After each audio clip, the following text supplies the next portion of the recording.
So we just connected before our content.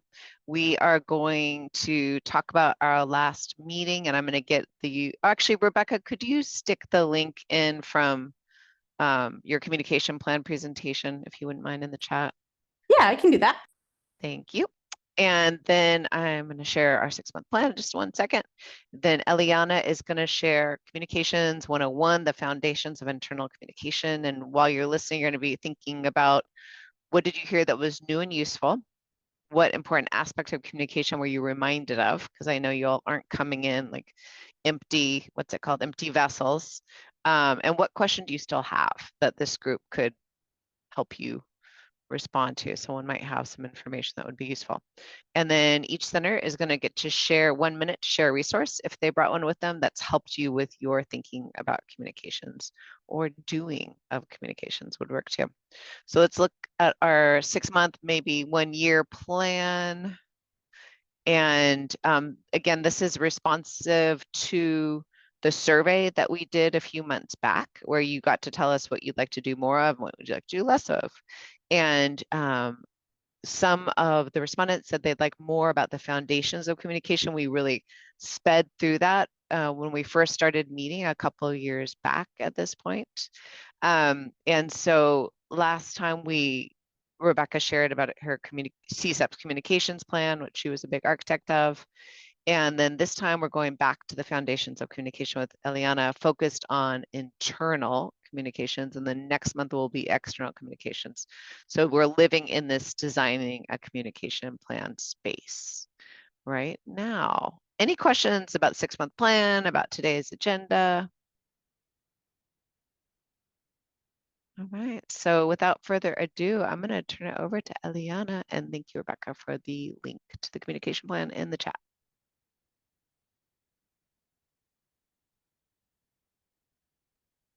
Are you going first, Rebecca?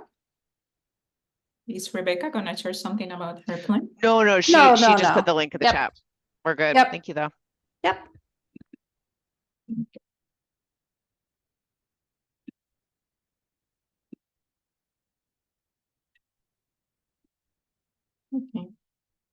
Okay.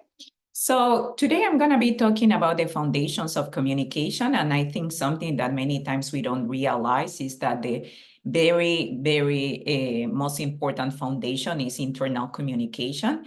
We work for non-for-profit, so we have the tendency, to start thinking about communications as external communications. And many times we don't take the time to actually understand how internal communication actually builds all the skills that we need to have an effective external communication. So I don't think anything is new about this information, but as we were talking, at the beginning, it is important to reflect on this information and probably think about like, wow, this is a good reminder because I completely forgot how important it is to work on my branding, or how important it is to be sure that everyone in the organization actually has a clear understanding of the goal of the organization, or where to find that information so everyone works, and supports the communication plan. So we are going to be talking about all that. We are going to be also, talking about types of organizational communication so we can make the difference between internal and external communication. And we are going to talk about very quickly about some strategies. And again, we are a small group, so please feel free to participate, make any suggestions. And I know Jennifer was so nice and sent, like a very nice bio of myself. However, we are all experts and we all have a lot of experience, and we are very creative because we don't have enough funding, to actually make things happen, and we do it happen. We make it happen. So please feel free to share. So I wanted to start with the definition of communication, and I always do that when I present, because again, we have this tendency to feel like, oh, we all know about communication, and many times we don't even really know the formal definition. So it is basically the transmission of information, which may be verbal, oral, written, or nonverbal means, gestures, or body language. Humans communicate to relate and exchange ideas, knowledge, feelings, and experiences businesses, and for many other interpersonal and social purposes. And this is important because sometimes also we forget how important communication it is. It happens organically all the time, right? So it is so natural that sometimes we completely forget that every time when we are communicating, we are sending a message. And even when we choose not to communicate, we are also sending a message, right? So that's important to always bring, to our attention that communication happens all the time, intentionally and unintentionally. And that is so important, again, to keep in mind, because we are continuously sending messages, whether they are verbal or nonverbal, and whether it is intentional or not.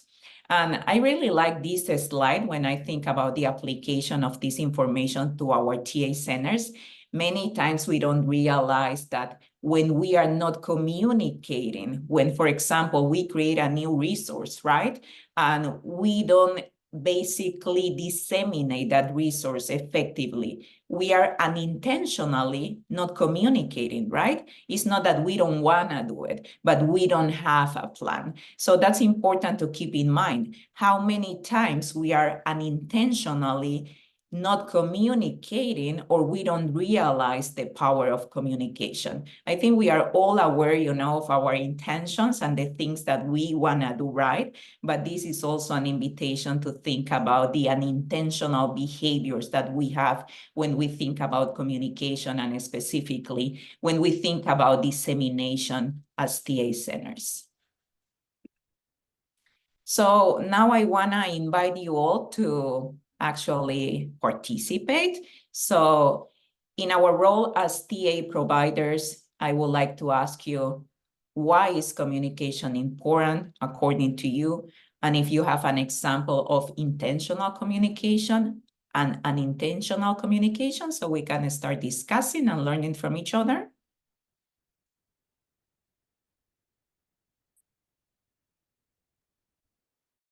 And don't forget that this presentation is about communication, so everyone should be willing and happy to communicate.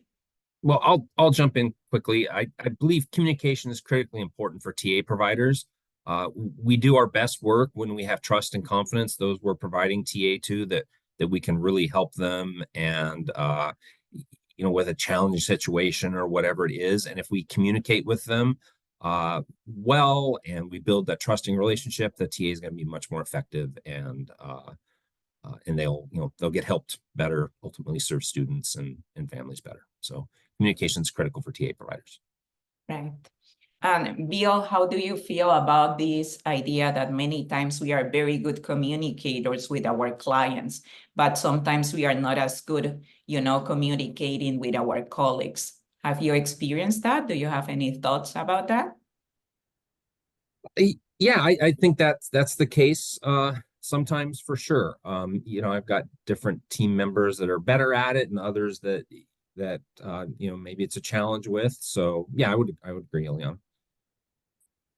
One thing that I was just thinking about as you guys were talking about that is, I think sometimes we, both internally communicating and externally communicating, we sometimes make assumptions about like what people know already, right? And so don't always clearly communicate because we think those assumptions are like that person already knows that information or something like that, or that we're all talking the same language. We skip past and we go to a next step in that conversation without having the early communications and conversations. And then we create some miscommunications perhaps because we both have like false assumptions about what other people know, whether that's our internal teams or our externally.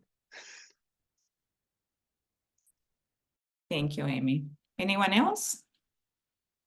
Yeah, I'd agree with that, especially as a center moves through time and gets older. You're always still need to be, communication is basically an exciting thing. It's, but you can forget about people who are newer people coming on board.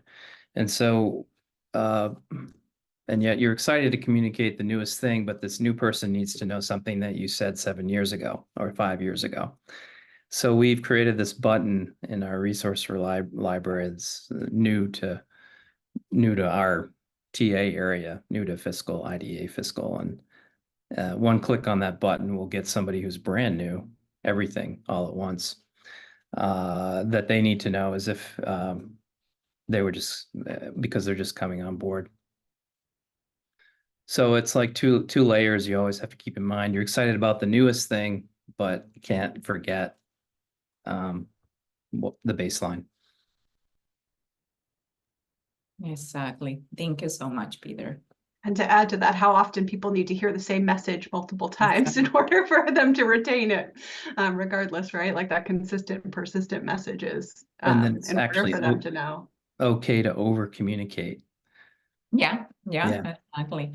And I think also, to assume, that we all need training on how to communicate, because again, communication is so organic, we talk all the time. So we assume that because this person is an expert in this topic, they know how to communicate their expertise.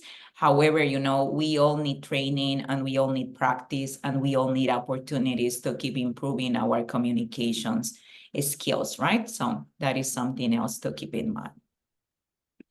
So the basic elements of communication, again, this is very basic information, just, to keep us thinking about how we communicate and how communication happens. So we have the sender, the person or entity that initiates the communication, sending the message that is the main information, idea, or thought that is being communicated. And again, let's always remind that it can be verbal, nonverbal, written, or visual.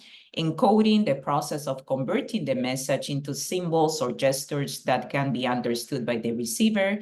Channel, the medium through which the message is transmitted, and common channels include spoken words, written text, electronic media, and nonverbal cues. Something that really got my attention when I was going through this, again, very basic information, was like, we are living in very, difficult times now. And as you were talking about that, Peter, I was thinking, there is a new generation of people that come to our teams, right? That they communicate in a completely different way. So it is actually such a huge challenge now for us, to learn how to communicate with our new generations, younger colleagues. How do they process information? What is the best way to offer training to make everyone feel included? So that really came to my mind when I was going through this information. Nora? Going back to the whole idea of bringing new people up to speed, and this is something we've talked about at NCSI, about the high turnover at the state director's level. And the parent center movement, it's the high turnover of the EDs and the project director and the staff. And I think that as TA, being aware of the need to be patient and take the time to honor the folks that are asking those questions for the first time. And I know that if that's not responded to well, like an eye roll even, or that little sort of, oh, do I have to say this one more time? And none of us do that consciously, but we might do it unconsciously. That tamps down that new person's wish to continue to ask questions. But if they're not embraced and greeted with not patience, but something that says you're so welcome to ask these questions, they're going to shut down, and it's the door shut. And it might be they got that from one TA provider that impacts how they greet all TA providers. So I just wanted to, the whole idea of we all didn't start at the same time. We all, have to be very, very cognizant of new folks coming in and how we respond to their need for that information. So that's it. Yeah, and I really like that, Nora, because also another crucial part about communication is to learn how to listen, right? So when we have new people in our teams, it is important to, in my opinion, to open the space too, so we can listen to people, understand new ideas, and try to create, you know, the bridges so it can work for everyone. But thank you so much, Nora. So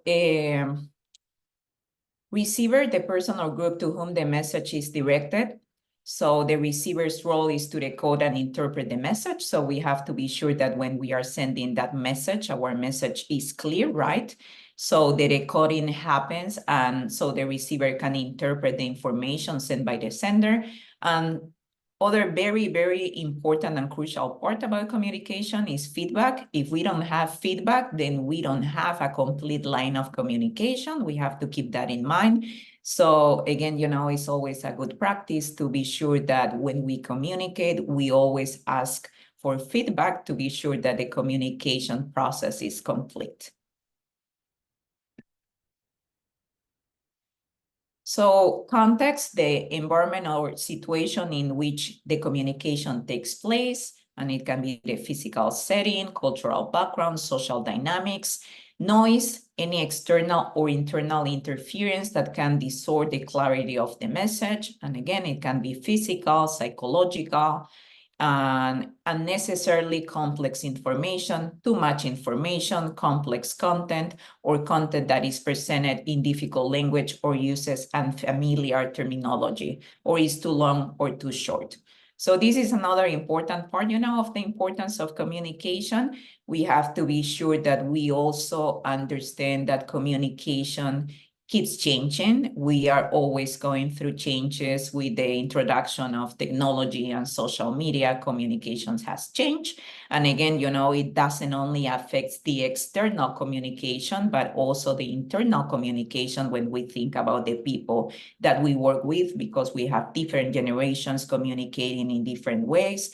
So let's always keep in mind that when we think about communication, we have to be aware of the noise, and we have to be aware, you know, of the complexity of information. Do we really need to create, you know, this kind of complex information? Or do we need some training to actually understand how to simplify information and be able to provide information in ways that they are accessible for everyone? So we are not creating alternative formats, but instead, you know, we are using universal design to create information that is accessible for everyone. Clarity and consciousness, ensuring the message is clear and avoiding ambiguity and unnecessary complexity, empathy, understanding and being sensitive to the receiver thoughts and perspective, and active listening. I was just talking about that, paying full attention to the speaker, understanding their message, and providing appropriate feedback.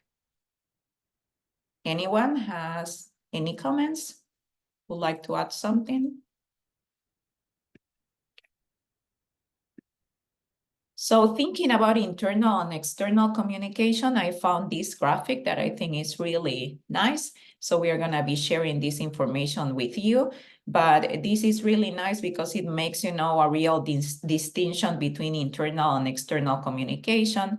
So as you can see in here, internal communication focuses on sharing internal updates and employee-related information, and external communication focuses on marketing messages, public relations, customer support, and building brand reputation.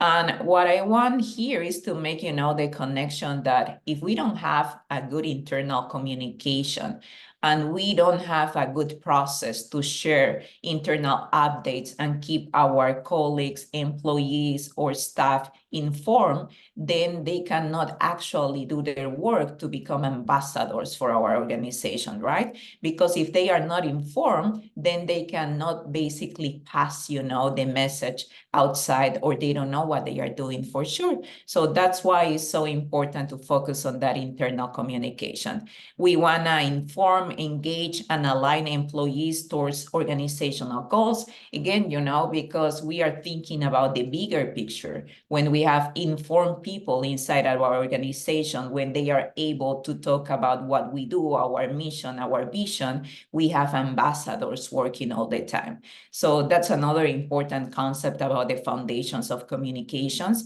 Everyone works in communications in an organization. There's not only one person or a small team that they are in charge of communications. We are all a part of the communications team because it is happening all the time. In the times, again, that when we do it intentionally, because we have, you know, a focus and we have prepared and we are delivering a presentation, or we are giving a service. And in the times, you know, when we are unintentionally communicating, which are the times in which all of us are going to be passing information about our organization and representing the place we work for. So Eliana, could I ask a quick question about the last slide? Does anyone, I mean, I'm guessing the answer is yes, but have you ever used a checklist for either or both of these in terms of if these are the things that need to happen, ensuring that you're doing them? You know, is there any kind of way to help, or do folks use these as a way to ensure they're doing the right work of internal and or external communication? The thing about a checklist is we could always do 100 things, and we could do them every week or every month. And so part of it is trying to figure out which of these sticks, say for a certain amount of time. We just reinvigorated an internal newsletter bi-weekly that really did a good things for us for about 9 months, and then the readership started to fall off.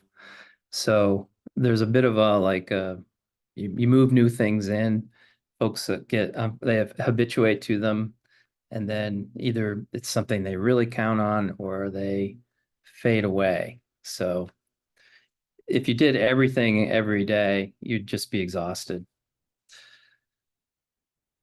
And I think that's also, you know, when it is so crucial to understand that basically the leadership in communications should be people that are organically embedding, you know, communications foundations all the time. And they are always thinking about bringing, you know, that approach to communication. So everyone is aware of that.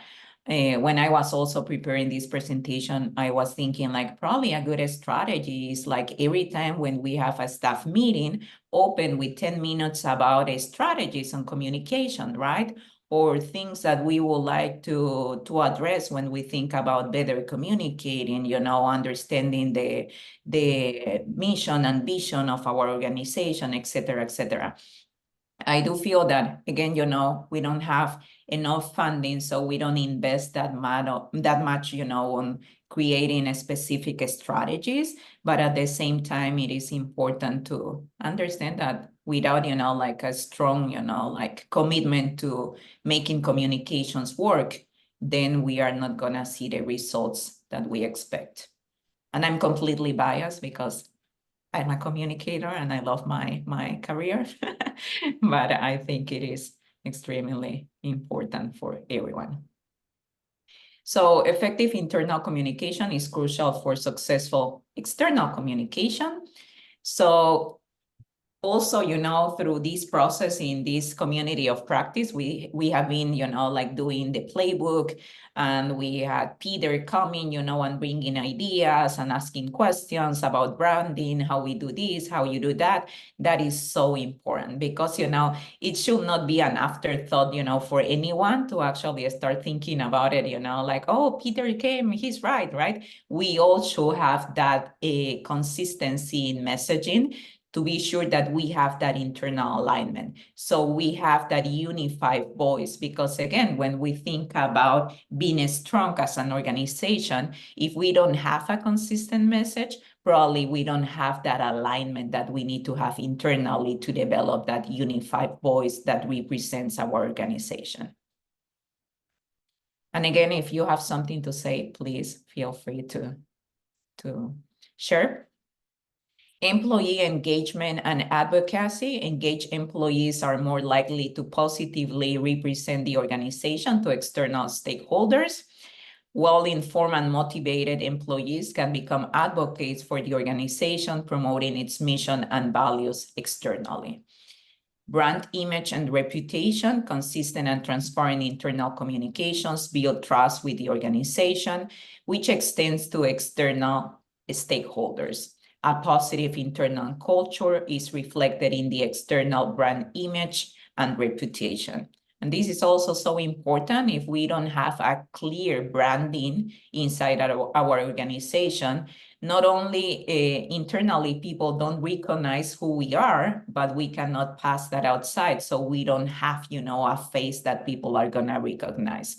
So it is always a good idea to work on that branding, on creating that image, because that image is basically your card, right? That's your reputation. So when people see your logo, when people see your colors, when people get used to your branding, to your image, they automatically know who you are, and they know, that they can trust you. So that's the idea also, about thinking internally in creating this, to be sure that this is a part of the culture internally. So when it goes out, our people, all of us as a team, we can support and become advocates, and we can become ambassadors for our organization.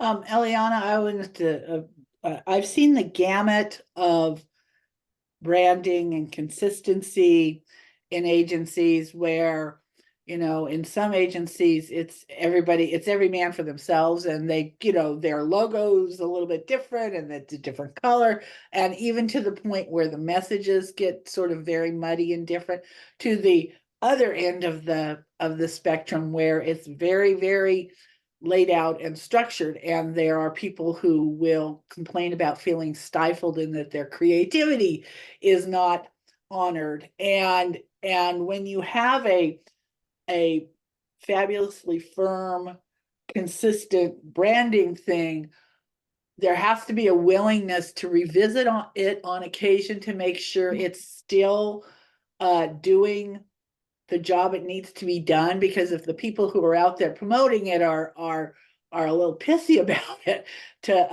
it's not going to have the impact. So to be able to be comfortable enough of it's never done. It's like it has to be revisited, it has to be relooked at. And the whole part of this is, the time to do it. Finding the time to do it, which is the time to do any of this is the resource that we all struggle with the most. So, but I just wanted to say, I've seen it where everything's different and it's a mess, to everything's pretty much locked in, and people still complain about that. So, Cynthia? Similar to Nora's comment, as TA centers that are sort of separately funded from the organization that we're housed, that tends to be a challenge as well, to try to be consistent with the branding and the culture of the broader organization. While funding is from a separate organization, how do you meld those to make sure that you're consistent and that the messaging is consistent, but also making sure that as TA centers, we're also representing, in this case, OSEP. And so I have found that, and that requires communication within the organization to work together to make sure that both are being honored. Right. Yeah, completely agree. I think that goes well also with this slide when we talk about innovation and being competitive, right? It is so important to actually address those factors, to have this internal culture in which we have, you know, a diverse team that is our communications team, because, you know, we are living in this era in which we have a lot of tools and a lot of ideas and a lot of new things. And I do feel that many times we are not aware of that because we are sticking, you know, to the same people working in communications. So I do feel that opening the door so we can welcome, you know, like people of all ages, cultures, that diversity can really bring something amazing when we think about branding, you know, and thinking about how progressive branding has become now, because sometimes we create a logo and it was ideal for 2023. But in 2024, we got AI logos, right? So is this still, you know, competitive? It look fresh still, you know? Is this really expensive? Or this person that is probably 20 years younger than me, they know about this new tool that can convert my old logo into an AI generated logo, right? So something else to me, you know, about communications in non-for-profits or organizations with low funding for communications is to really, you know, trust our teams and believe that, again, everyone has the skills to be a communicator, and we need to work together to make things happen. Because sometimes we feel that we have to do something very complex to be at the very top, you know, and have like an amazing branding, when sometimes it is going very simple, right? And choosing two colors and sticking to something that, again, is gonna brand who we are, and people can recognize who we are without, you know, spending tons of money or time. Yeah. And one question, Eliana, that has related to the conversation, I think, is how do you prioritize internal and external tasks and needs with limited staff? So I feel like that's what we're just kind of responding to that, but it just, Keisha had added that earlier. Right. Yeah. And again, I don't have all the answers, so I'm gonna give you my personal opinion. I have been a communications director for small organizations for a long time.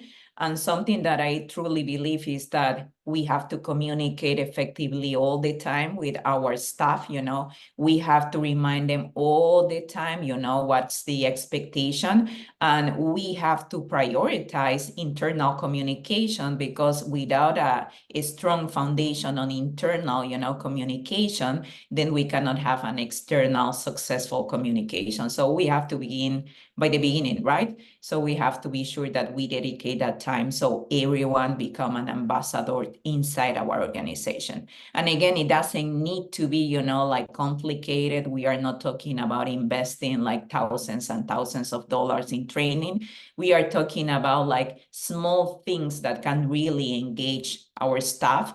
And we have to talk about being sure that our staff, again, you know, the basics, they know our vision, they know our mission, they understand the role, they know how we work in the community, what services we provide, et cetera, because it sounds very obvious, but sometimes people don't know. Sometimes people cannot communicate that. Probably we know inside, you know, this is what we do. But when someone asks you or me, what is your job? Can we say that, you know, like in a simple way, so we are communicating what we do, so we can really provide information that we need to provide? So I think it is more, you know, like simple steps than complicated steps. And another important part, obviously, is customer satisfaction. So informed staff can provide better customer service by addressing and resolving issues. An effective internal feedback loop helps improve customer experience, allowing timely adjustments based on customer feedback. So here I'm going to invite you to participate again, and we are going to be done very soon. So do you have a plan for effective internal communication right now? Do you believe that your message is consistent and can all your employees deliver it effectively? Do you have an image that everyone can recognize and think about you when we think about your logo?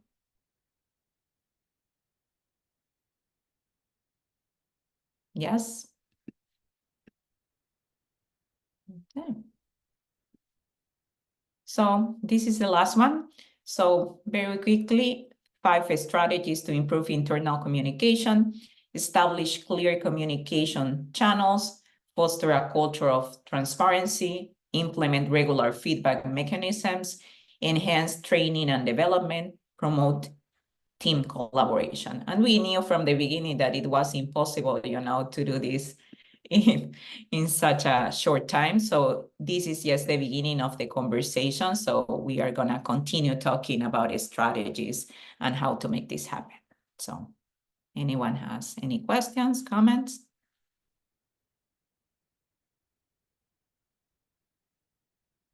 Nope. Well, thank you, Rebecca. Yeah, thank you. Well, Rebecca doesn't have much to work with. That was my fault because of the registration issue. But should we say, Rebecca, that folks can bring their resource next month to talk Yeah, about? let's kick off with that. We can kick off as kind of that can be our breakout room at the very beginning, is bring one resource linked to communications, and we can break off and share. I think that would work well. Yeah. Jennifer, you're on mute. You are talking, but we cannot hear you. Thanks, Eliana. I was saying great things. And next time we'll talk about external communications. But the other thing, other than bringing your resource, was we'd love to hear just your thinking about internal communications as you go on throughout the month. Now that certain things have been, we've been reminded, or things are now in front of us that maybe we're just kind of off to the side for a little bit. So we'd love to hear what that means for your work in the next month as well. Thank you, everyone. Thanks, everyone. Eliana. Thank you, Shoshana.